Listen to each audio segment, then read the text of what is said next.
Hello everyone, जैसा कि आज है आपका 16 मार्च और यहाँ पर 16 मार्च का जो एसएससी सीएचएसएल का फर्स्ट शिफ्ट का एग्ज़ाम है वो समाप्त हो गया है। तो देखेंगे कि आज आपके सीएचएसएल के एग्ज़ाम में फर्स्ट शिफ्ट में कौन कौन से क्वेश्चन पूछे गए थे। चलिए देखते हैं।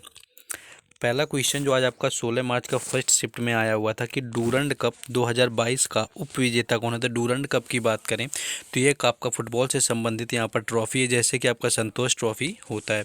तो डूरंड कप 2022 की बात करें तो बेंगलुरु एफसी इसका राइट आंसर हो जाएगा, जो कि विजेता रहा है, ना कि उप विजेता। तो बेंगलुरु एफसी ने पहली बार डूरंड कप जीतने में सफलता प्राप्त की है। इसके बाद सुनील छेत्री डूरंड कप के बेंगलुरु एफसी के यहाँ पर कप्तान है।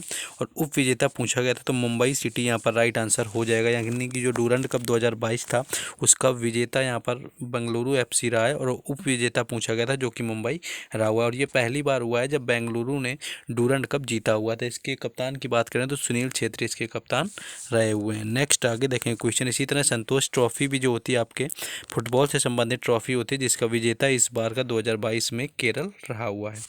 नेक्स्ट क्वेश्चन था आपको विंबलडन पूछ लिया गया था। अभी तक आपको यूएस ओपन आपके सिंगल्स और मेल सिंगल्स और फीमेल के आपके पूछे जा रहे थे, लेकिन इसमें विंबलडन पूछा गया था कि जो विंबलडन 2022 है में पुरुष सिंगल का खिताब किसने जीता हुआ। अगर विंबलडन की बात करें तो नोवाक जोकोविच यहाँ पर राइट आंसर हो जाएगा।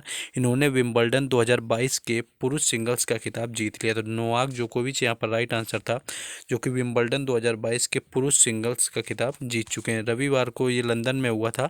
फाइनल मुकाबले में जोकोविच ने वर्ल्ड नंबर 14 के जो निक किर्गियोस हैं तो निक किर्गियोस को हराया हुआ था। तो ये भी याद रखना है, पूछा जा सकता है कि विंबलडन में नोवाक जोकोविच ने किसको हराया था। तो निक किर्गियोस को हरा करके विंबलडन 2022 में पुरुष सिंगल्स का खिताब जीत लिया हुआ है।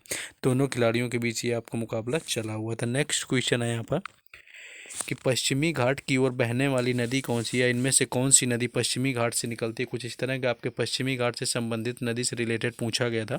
एग्जैक्ट ऑप्शन नहीं पता है, लेकिन अगर प्रायद्वीप नदियों की बात करें तो प्रायद्वीप नदियों में महानदी, गोदावरी, कृष्णा, कावेरी, नर्मदा और तापी, ये सारी पश्चिमी घाट की प्रमुख नदियां हैं। जो कि महानदी, गोदावरी, कृष्णा, कावेरी, नर्मदा और तापी नदियां हैं, ये सारी पश्चिमी घाट की प्रमुख नदियां हैं। वहीं महानदी, गोदावरी, कृष्णा और कावेरी पूर्व की ओर बहने वाली नदियां इसमें, जबकि नर्मदा और तापी जो पश्चिम की ओर बहने वाली नदियां हैं। तो यहाँ पर सारी जितनी नदियाँ बताई ये पश्चिमी घाट की प्रमुख नदियाँ हैं, और जिसमें कि आपकी महानदी, गोदावरी, कृष्णा है जो कि पूर्व की ओर बहती हैं, जबकि नर्मदा और तापी नदी होती है ये पश्चिम की ओर बहने वाली नदियाँ। तो इसी से रिलेटेड आपका क्वेश्चन पूछा गया था। नेक्स्ट आगे बढ़ेंगे, लेकिन उससे पहले जिन लोगों ने अभी तक वीडियो को लाइक और चैनल को सब्सक्राइब नहीं किया तो सबसे पहले तो वीडियो को लाइक कर देना है, चैनल को सब्सक्राइब कर लेना है, क्योंकि हर एग्जाम से रिलेटेड एनालिसिस यहाँ पर सभी को मिलता है। बाकी हर एग्जाम से रिलेटेड प्लेलिस्ट बनी हुई है, तो आसानी से जाकर के किसी भी दिन का किसी भी शिफ्ट का आप एनालिसिस देख सकते हैं। बाकी व्हाट्सएप ग्रुप और टेलीग्राम चैनल दोनों का लिंक डिस्क्रिप्शन में दे दिया गया है, जहां पर इन सारे क्वेश्चंस की पीडीएफ सभी को दे दी जाती है। तो वहां से जरूर जुड़ जाना है सभी लोगों को, और बाकी चैनल को सब्सक्राइब और वीडियो को लाइक जरूर करना। चलिए क्वेश्चन में वापस आ जाते हैं। क्वेश्चन ये था कि जो ओजोन दिवस है ये कब मनाया जाता है। तो ओजोन दिवस की बात करें तो 16 सितंबर यहाँ पर राइट आंसर हो जाएगा, यानी प्रत्येक वर्ष 16 सितंबर को ओजोन दिवस मनाया जाता है। हमारे जीवन में ओजोन लेयर का क्या महत्व है, यही समझाने के लिए अंतर्राष्ट्रीय ओजोन परत संरक्षण दिवस के रूप में मनाया जाता है। यह दिन खास तौर पर सभी देशों को ओजोन लेयर से बचाने के लिए बताया जाता है कि ओजोन का यहाँ पर महत्व बताने के लिए प्रत्येक वर्ष आपका हर देश में ये ओजोन दिवस 16 सितंबर को मनाया जाता है। तो ओजोन दिवस यहाँ पर दिवस से पहली बार क्वेश्चन अभी तक सीएचएसएल में पूछा गया है, जितनी शिफ्टें अभी हुई हैं, क्योंकि दिवस से रिलेटेड क्वेश्चन नहीं आया हुआ था। नेक्स्ट एक आपका नाबार्ड बैंक से आया हुआ था कि जो आपकी नाबार्ड बैंक है इसकी स्थापना किसने की, कब हुई थी, ये पूछा गया था। तो नाबार्ड बैंक की जो स्थापना है ये शिव रमन समिति की सिफारिश पर की गई थी। नाबार्ड बैंक की स्थापना अगर बात करें तो 5 नवंबर 1982 इसका राइट आंसर था जब नाबार्ड बैंक की स्थापना होती। तो इंदिरा गांधी ने 5 नवंबर 1982 को 100 करोड़ रुपए की प्रारंभिक पूंजी के साथ में इसके स्थापित किया हुआ था।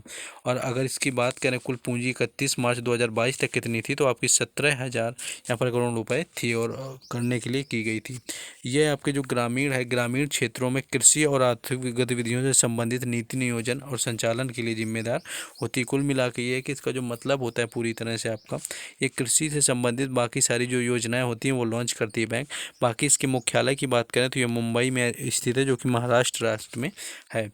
आगे अगर इसके बारे में बात करें, क्वेश्चन यहाँ पर आया हुआ था, आर्टिकल से पूछ लिया गया था कि जो संपत्ति का अधिकार है वो किस अनुच्छेद में दिया गया। तो संपत्ति का अधिकार पहले आपका मौलिक अधिकारों के अंतर्गत था, लेकिन संपत्ति का अधिकार 44वें संशोधन अधिनियम 1978 द्वारा मौलिक अधिकारों की सूची से हटा दिया गया और इसे संविधान के भाग 12 में अनुच्छेद 300 यानी आर्टिकल 300A के तहत कानूनी अधिकार बनाया गया है।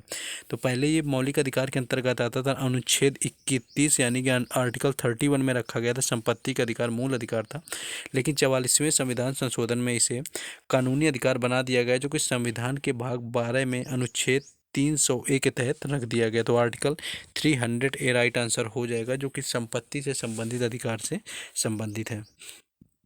नेक्स्ट एक क्वेश्चन ये पूछा गया था, दूसरी पंचवर्षीय योजना से रिलेटेड था।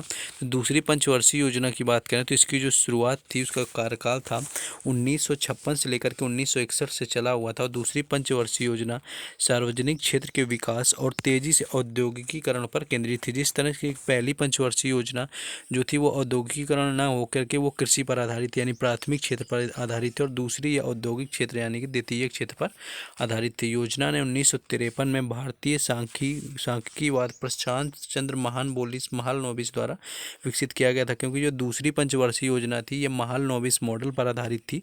जिस तरह की पहली जो पंचवर्षीय योजना थी वो हेराल्ड डॉमर मॉडल पर आधारित थी। तो ये आपकी 1956 से 1961 तक चली हुई थी। हेराल्ड डॉमर मॉडल था पहली का, और दूसरी का महालनोबिस मॉडल पर आधारित रही थी। नेक्स्ट आपका पूछा गया था चूने का यहाँ पर सूत्र पूछ लिया गया था, यानी रासायनिक नाम क्या होता है। तो जो CaCO3 होता है ये आपका नॉर्मल चूना होता है, जिसे कि कैल्शियम कार्बोनेट के नाम से जानते हैं। बाकी अगर बुझे हुए चूने की बात करें तो बुझे हुए चूने का जो रासायनिक नाम होता है वो कैल्शियम हाइड्रोक्साइड होता है, जो कि CaOH का होल टॉइस यहाँ पर हो जाता है। तो कैल्शियम हाइड्रोक्साइड यहाँ पर राइट आंसर हो जाएगा चूने का रासायनिक नाम के तौर पर। और कैल्शियम जो ऑक्साइड है और पानी द्वारा ये कैल्शियम यानी कैल्शियम कार्बोनेट, और जब पानी की अपक्रिया होती है तो यहाँ पर CaOH का होल टॉइस यानी कैल्शियम हाइड्रोक्साइड बनता है, जिसे कि बुझे हुए चूने के नाम से भी जाना जाता है। नेक्स्ट क्वेश्चन था कि ध्वनि की जो गति होती है वो सबसे अधिक किस धातु में होती है। तो वहाँ पर आपको लोहा दिया हुआ था, निकिल दिया हुआ था, बट अगर उसमें आपको स्टील या इस्पात एक वो दिया होगा, इस्पात अगर दिया होगा, स्टील दिया होगा, तो वो बिल्कुल राइट आंसर होगा। अगर सबसे पहले बात करें तो जो ध्वनि की गति सबसे अधिकतम होती है वो ठोस में होती है, इसके बाद तरल में होती है, और गैसों में सबसे धीमी होती है, और स्टील में ध्वनि की तरंग सबसे अधिकतम गति करती है। ये आपका होता है। बाकी इस्पात या आपको स्टील दिया होगा, अगर इस्पात और स्टील कुछ नहीं दिया हुआ था आपको इस्पात, तो वहाँ पर आपको जो लोहा दिया होगा वही वहाँ पर राइट आंसर हो जाएगा। बाकी यहाँ पर एक शॉर्ट की से रिलेटेड क्वेश्चन कंप्यूटर में पूछ लिया गया था कि कौन सी शॉर्ट की होगी। बाकी WWE से रिलेटेड भी आपका एक क्वेश्चन था। बाकी डांस से भी रिलेटेड कुछ क्वेश्चन आया हुआ था। तो ये एग्जैक्ट कुछ क्वेश्चन नहीं मिल पाए, तो जिनका एग्जाम था 16 मार्च में फर्स्ट शिफ्ट में, वो लोग कमेंट में और भी क्वेश्चन को बता देंगे।